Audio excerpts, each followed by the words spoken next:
2009年2月6日19時58分、準備に向かってきております。今何か投げました。瓶のようなものを投げました。瓶のものようなものをたくさん投げてます。Warning! This is the Kaiko Maru's captain. 接近してきました。非常に危ない Active actions immediately.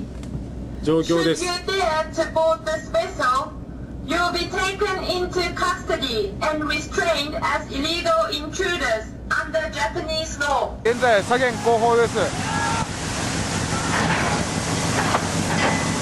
今衝突しました。今現本線の左舷後方にSI 号が乗り込もうとしています。現在ネットに引っかかって乗り込もうとしています。何かしようとしております。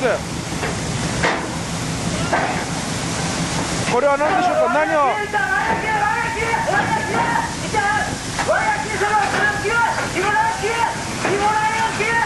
何か詰まるを投げて乗り込もうとしておる状況です。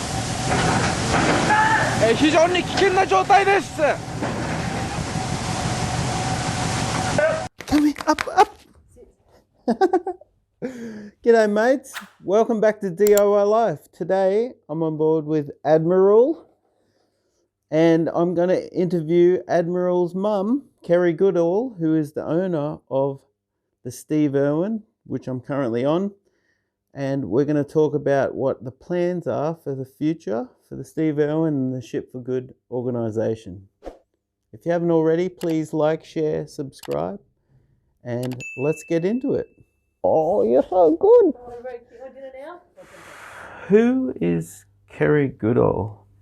I am, amongst other things, the founder of Ship for Good, with the number 4. And we created this not-for-profit so we could own the MV Steve Irwin. But that's not all I am. I'm a proud owner of a beautiful staffy, and I've had a very good career in brand and channel management. I like to cook. So, yeah, I'm a few things, but at the moment my time is very much consumed with the success of this ship. How the hell did you end up owning a ship as big as this? Yeah, it's a bit big actually. You learn these things. It was not our intention to own the Steve Irwin at all. We had a lease. When we heard that the ship was going to be scrapped, it was, from my point of view, it was an outrage, because what this ship did for the Australian marine environment, specifically in Antarctica, saving over 6,000 whales, what the crew did, what the founder, Captain Paul Watson, did. We really believe that this ship needs to be memorialised like any warship. And so we went about trying to save it, and the most logical way is just to lease it so we could create a pop-up and do some events and get it all going. Then hopefully somebody else would come along and say, this is terrific, isn't this terrific? You know, we're going to carry the legacy on the vessel as a platform for ocean conservation. So we did a lease, and we launched the ship. We opened in the 19th of October 2019, and it went extremely well. Some really fantastic functions, and somebody came along, all right, it was COVID, and everyone else ran away. So we're left with the ship. The lease was discarded, and if we wanted to continue what we planned to do, we needed to own it, which was not of an interest to me. I've had charter boats before and they're enough hassle. But nonetheless, we exchanged the bill of sale for $10. And if I've got $10 in my pocket. If anyone wants to know what Australian $10 note looks like, I'll dig around and see if I've got one. Now, it's not just that's a $5 note. Anyone got one of them? I'll sell you a ship for $5. No, I'm joking. It wasn't just about the $10. You can imagine, being on this ship now for 6 years, it takes a lot to improve a ship. That's what a $10 note looks like in Australia, everyone. So we paid $10 for the ship, and have spent a lot more than that over the last 6 years. You mentioned we, but I do believe it's your undertaking to create Ship for Good, and I do believe you've funded the entire thing for the last 6 years thereabouts, you sold your worldly assets, I believe. I did, little by little. COVID helped with that. Fortunately, property sold very quickly through COVID. We come so far. I saw the power of the ship and the impact it had on people to motivate them, to help them learn and understand about ocean conservation. And it was really, really hard work, obviously, not just financially, but physically as well, learning how to maintain the ship, functionality of it, mitigating rust, treating it, painting it. I took a job with the company that sold the paint so I could get the paint, because to paint it, like you mentioned, a 59-metre ship from the waterline up takes a lot of paint, and you also have to know how to do it. So yes, the ship was funded by my career and assets, brands, property, you name it. But this is what we've got, and it's worth every cent, particularly with what we want to do with the ship next for conservation, and we're very, very close to that. That's excellent. That's many of the questions I get on the YouTube channel, because they've seen the ship before on Whale Wars. That's why it's quite famous. Yeah. And they're saying, who bought it and what are they going to do with it? And I explain it's ship for good, but would you please explain to the viewers what ship for good and your intention is with the ship? Yeah, sure. Well, initially the ship wasn't registered. We only thought the ship would be good as a floating platform, a floating function space essentially, and we did lots of those. Actually toured over 20,000 people through, despite COVID and the difficulties of access to the ship, and we were pretty happy with that lot. But then we were able to get the ship registered in Australia here in New South Wales as a domestic non-commercial ship. And then you came along, Steve, and said, I wonder if I can get the ship going, which you were very successful, and we did a lot more testing and a lot more maintenance, and we have a core little group of engineers that have been amazing, including yourself. So it's like, well, we've got a functional vessel. There are many other conservation groups in Australia doing amazing things that have limited capabilities because they don't have a vessel of this size to retrieve things like ghost nets. So through collaboration, we want to share this ship with those groups as well, which would be incredible.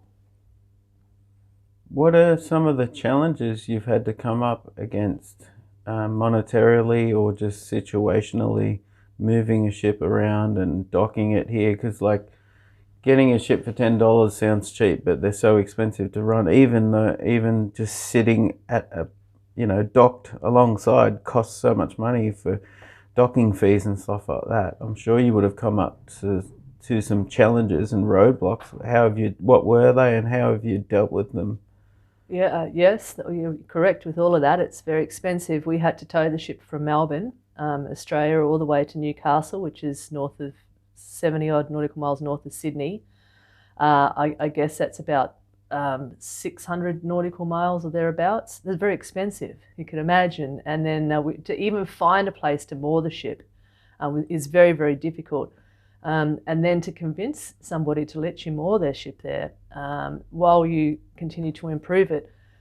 We've been very lucky with some of those opportunities, with the support we've had and the trust that people have put in us. It's another reason that motivates me to ensure this ship is successful. When we can open the ship, when the public can come back onto the ship, we've got some really great revenue streams that can help with the things you've mentioned. We've been offered a few small grants as well, which has helped, and we've had some events on the ship, limited numbers, but some pretty incredible events, large format projection mapping shows and ship tours, guest speakers, music. It's a very functional space for those types of things. But financially, it's very challenging and continues to be. That's why we've got to get this ship going on campaign and accessible for people to come and enjoy what we can do on the ship at its mooring. I'm going to ask you, because you're starting a fundraiser, and I'm going to ask you what certain amounts of money would help with. What would $10 help with? $10 would help with tinta primer. I've done a lot of rust remediation on the ship, a lot. 6 years of it, thousands of hours. And preparation is everything, but obviously continuous work needs to be done. a $10 can of primer or rust converter means that when there's little spot throughs, we can go and address that, hit it straight away and treat it. So that's what, and we use them every week. So, What would $100 donation do? what would I spend $100 on for the ship? I would probably, we go through a tape, masking up tape as well. And again, really, we spend a lot of money. Well, I spend a lot of money on the aesthetic presentation of the ship. When you're looking at $10 and $100, that's where those sort of allocations go. Mechanically, obviously, the dollars go up a little. So again, I'll probably spend it on paint and surface preparation, stripper discs and so forth. What would $1,000 donation help with? I'm sure people would understand that the ship doesn't just float and move by itself. There's many mechanical parts and things that cost a lot of money. Oh yeah, you bet. Well, I'm starting to understand that with your help.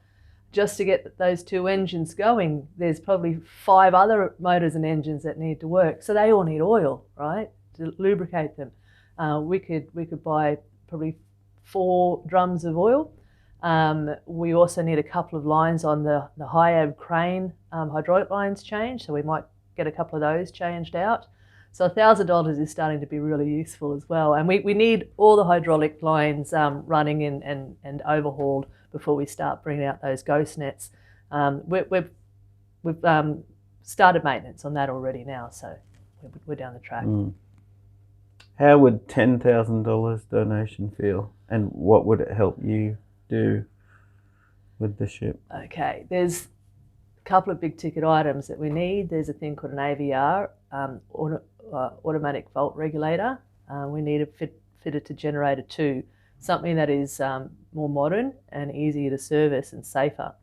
That would pay for half of that, believe it or not. We also have, although the ship is in domestic registration, non-commercial, we want this ship to be up to survey level, and as a result we need all of our CO2 lockers, our fire suppression systems going, and all of our alarms going. So there's some batteries, for instance, up in the fire control panel we need to change out, and some new valves, and that gets gold up pretty quick. But they're really crucial big ticket stuff for the ship's functionality. Not just the ship's functionality, but the confidence it'll give our conservation partners to engage with the ship as well. Yeah, for sure. Going for a little bit further, what would $100,000 donation cumulatively, with everyone chipping in, $100,000 do and help you and Ship for Good? Well, that would the big ticket things that I was talking about, the ship's functionality. We're working very hard on those, but $100,000 will get us on the slip.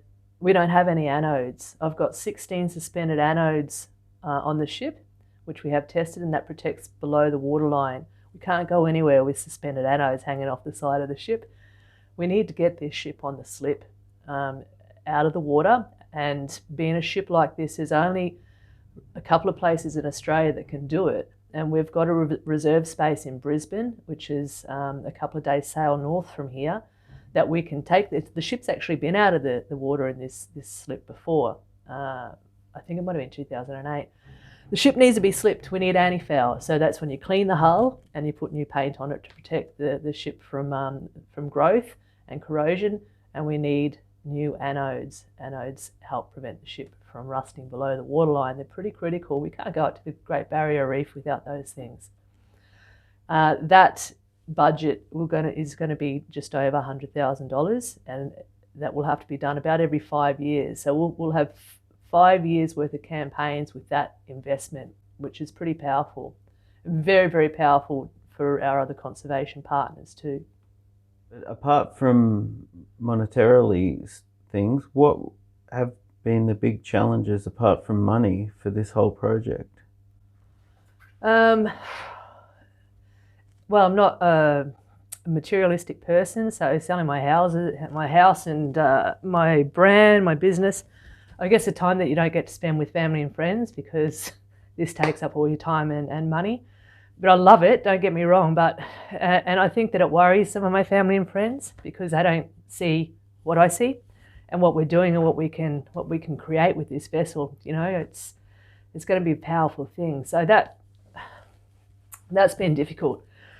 But yeah, I'm not an overly materialistic person, but your time and missing out on things, you know, not going on holidays with your friends, they'd all be worthwhile. We get the ship up on campaign. How will it feel when we throw lines and take the ship to sea for either a sea trial that you have planned or for the first campaign? How will it feel to have the support of other ocean conservation organisations? You have the support of older engineers that have sailed on this vessel and anyone else volunteering. You got your board who will be on the ship. How will it feel with all of these struggles, all of the money that's gone into it, and you're missing out on family stuff? How will that feel when we throw lines and go to sea for the first campaign? Well, just one word would be a big relief that we've come to this incredible opportunity of having this ship continue to do and collaborate in conservation. It'll be definitely the proudest moment of my life, but I'll also be immensely proud of the people that have come along that have believed in it as well, because a lot of people haven't, and we're so close, as you know, just to see this ship sail again.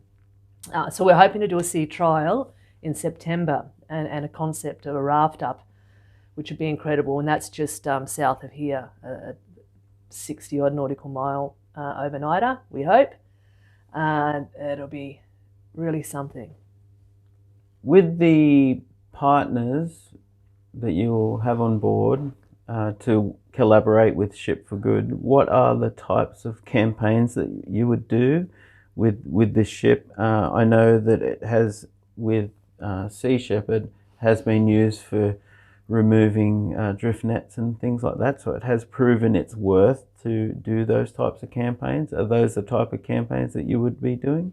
Yes, absolutely. There's several organisations, particularly in Queensland, all around Australia, that focus on marine debris retrieval, and they do an absolutely incredible job where they don't have a 59-metre ship with a HIAB crane and the ability to carry a lot of weight and process it effectively. We do. So they can use their small boats to bring debris back to the ship for processing. We can also go to where the ghost nets have been identified and tagged with tracking devices, and we can retrieve them with the HIAB crane and process them as well. So collaboration is the key. Some of these organisations have been doing marine debris collection for 20 years. They're very, very good at what they do. They just need to scale up, and having the Steve Irwin available for them will be exactly what we want to do. You spoke about pulling up drift nets and processing them on board the ship, a small processing plant. What would the waste be processed into? Okay, because I'm not an expert in plastics, but in layman's terms, the processing plant, which is a collaboration through the CSIRO and Think Manufacturing in Melbourne, grades the plastic, cleans the plastic, grades it, and then chips it or processes it and adds what needs to be added to be able to extrude it and or sell that raw material, grade raw material, to other manufacturers to use upcycling effectively. One such is the recycling of PVC, which is quite difficult to recycle, but it is a very, very good product to recycle into other things like decking. And a product's been launched in Victoria that would like to collaborate called One Deck, and they use PVC, 100% recycled PVC in their decking. So our supply chain will be well supported. Yeah, and technology for recycling, even things like fishing nets, is becoming better and better and better. So again, with our collaboration partners that are really industry experts in these things, we'll work with them to find the best way forward to upcycle and process them. What inspired you to do all of this? Is it the history of Paul Watson, Greenpeace and Sea Shepherd, how he started Sea Shepherd and now he was ousted in 2022 from his own organisation? Yeah. Is that something that would have helped you do this, or you would have done it anyway because of his Oh, legacy? Or? Absolutely. Because of what Paul Watson created as a movement with Sea Shepherd and motivating thousands of people worldwide to get involved in conservation like yourself, and in turn the maritime industry. The resilience that Captain Paul Watson showed too helped me also have resilience when he had that awful, when they booted him out of the movement that he started and spent his life building up. It's like, well, you know, I've got to keep on going. This man spent his life in conservation. This ship is a lasting legacy to what he's created, and also all the crew that dedicated their time going to the Southern Ocean in particular to defend illegal whaling.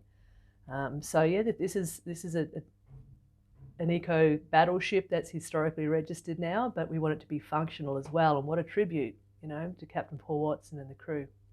If you could achieve one major milestone with Ship for Good, what would it be?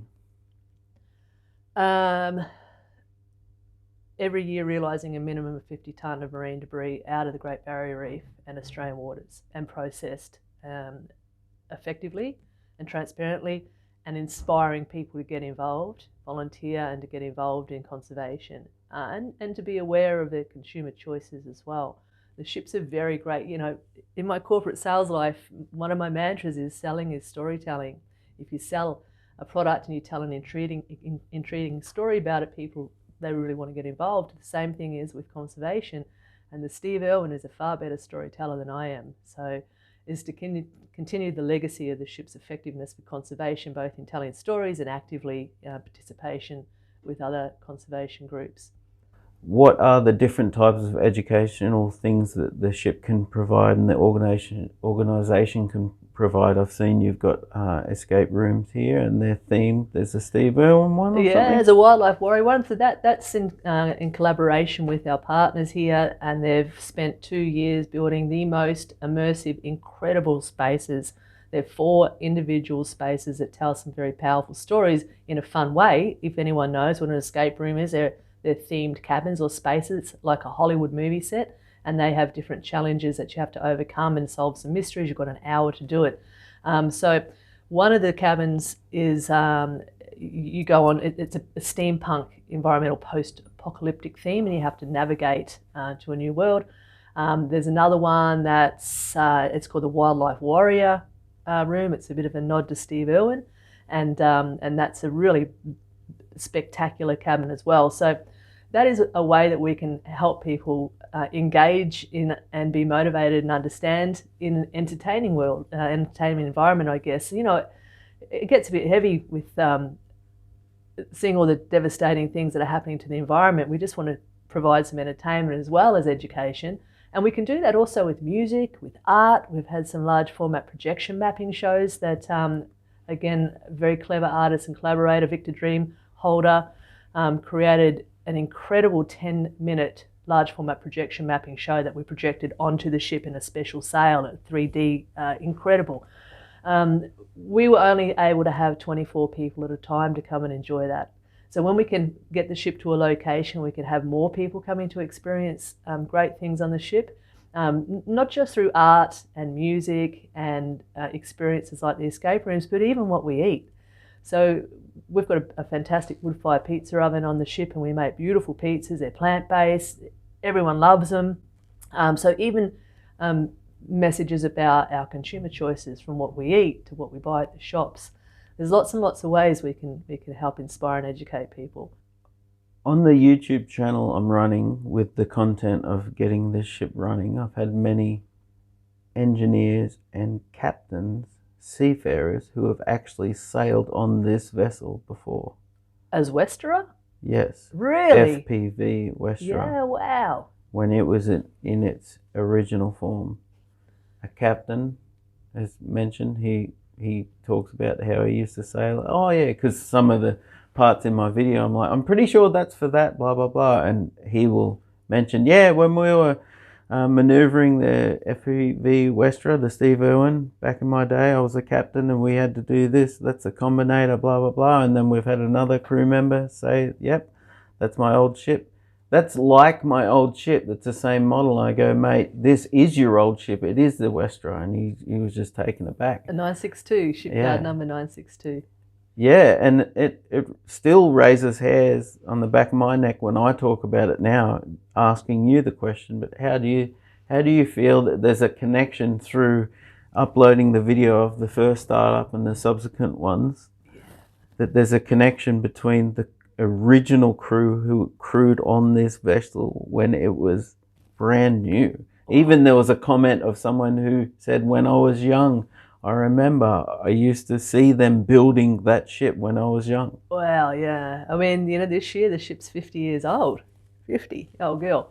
Yeah, it makes me really proud, and we've had a lot of comments from surveyors to engineers and people that inspected the ship to say that this ship was very well built. We wouldn't be here still if it wasn't. So Hall and Russell Hall in Aberdeen, I do believe they made 9 ships like this. And the Steve Irwin is one of very few left, which I guess has its challenges with things that we need to find in the engine room, as you well know.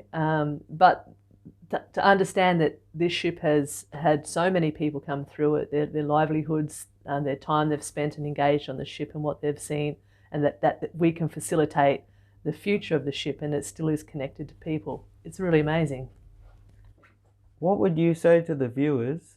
Because you could break the fourth wall, I believe, and you can look at the camera and speak to our viewers who are asking, what's the ship going to do and all that kind of stuff. If you could do like a short piece on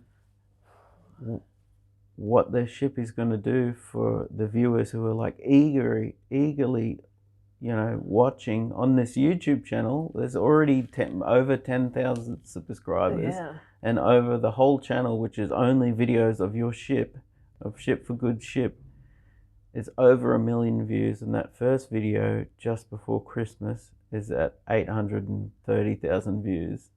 So there's a lot of people who are watching the journey of your ship, whether they stop in just for one video or not, but there's many people looking at this ship going, oh my God, I cannot wait till it goes back to sea.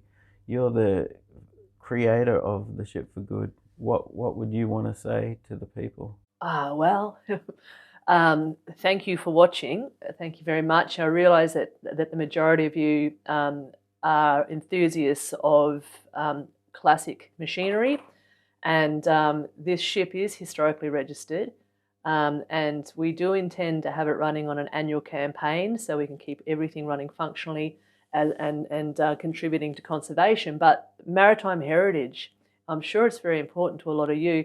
It's important to me too, and as a picture we've got maritime heritage and keeping a classic ship like the beautiful looking ship that is the Steve Irwin, formerly Westra, in conjunction with functional conservation.